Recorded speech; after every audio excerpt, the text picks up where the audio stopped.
Let's talk more now about these monster moves in the market and what is sort of happening underneath the hood. Chad Morganlander, Senior Portfolio Manager at Washington Crossing Advisors and a value investor. And you've got to be, as a value guy, watching this tape, watching those names and wondering, well, what?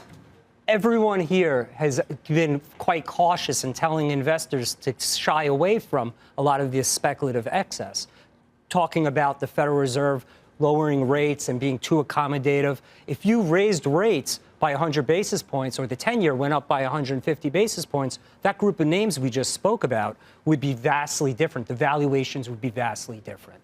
So I think I want to give credit to the team here and to the other traders around this desk, because the easiest thing to do would be to say, get on that momentum train. Maybe you leave a little on the table, but these are risky trades, are they not, Chad? Absolutely, and that's what we would caution at this point. Okay, momentum right now is in style for the time being, but the reality is that investors should now be pivoting their portfolio to more quality companies that are consistently growing, consistently profitable, that don't have a lot of debt on their balance sheet, that have proven track records over the last 5 and 10 years. A lot of the story stocks, I'm telling you, when you get the Federal Reserve repivoting or global growth that disappoints, a lot of the multiples are going to come down quite a bit.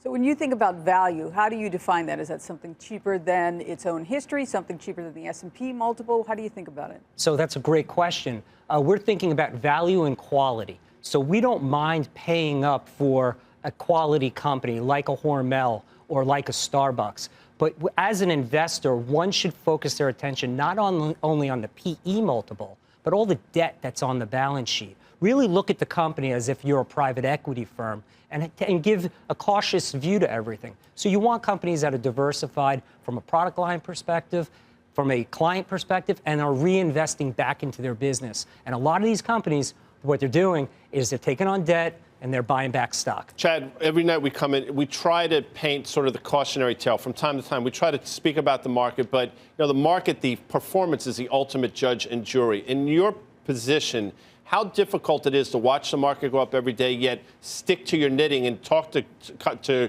your clients in an environment where, again, the market just seems to go up regardless. So my colleague Kevin Karan, my partner, and I have run a rising dividend strategy, and we're fully invested. Rising dividend stocks under this type of discipline have participated in the market upside relative to the value index, but also in relative to the S&P 500.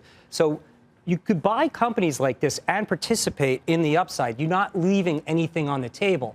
The story is what happens when you get a market dislocation or a credit dislocation.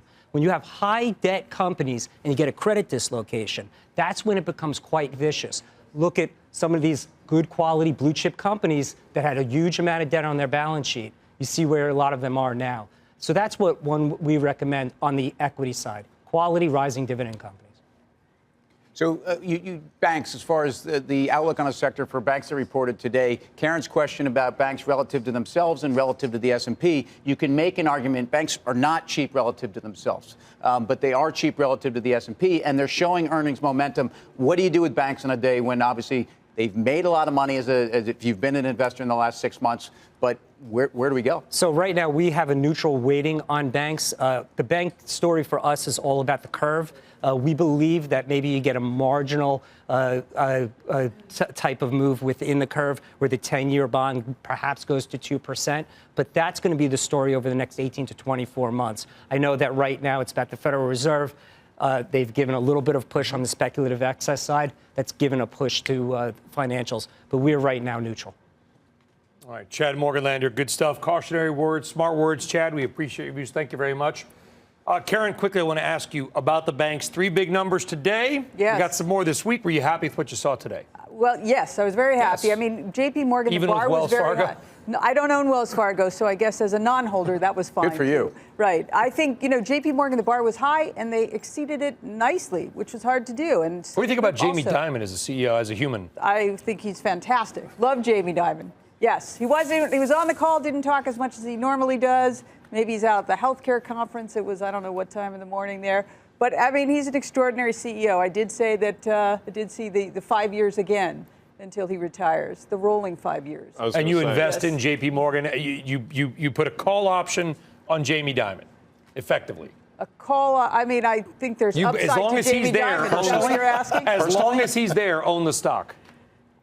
Yes, I actually think he's an extraordinary CEO. It deserves a premium, and they've done an outstanding job for years. So the one thing that we talked about with the banks last week, and Chad alluded to a bit, when you're talking about the banks, the yield curve being as flat as it is really bad for the regional banks. And that's why a lot of the small caps have not performed. So when you're looking at the banks, you may want to go something with a big cap like a JP Morgan who has that diversity. The reason why they beat so well was because of their trading arm, their FIC trading, fixed income, commodities, and currencies. A lot of the regional banks don't have that lever to pull. So you really want to be concentrated if you're in the banking side. So I thought you were going to surprise me like he was here. Like, you really like Jamie Dimon, right? Karen Finerman, guess what? Once again, I have failed. I hope to someday surprise you in that way. All right. I'll bring in Johnny Dimon. I will find some guy.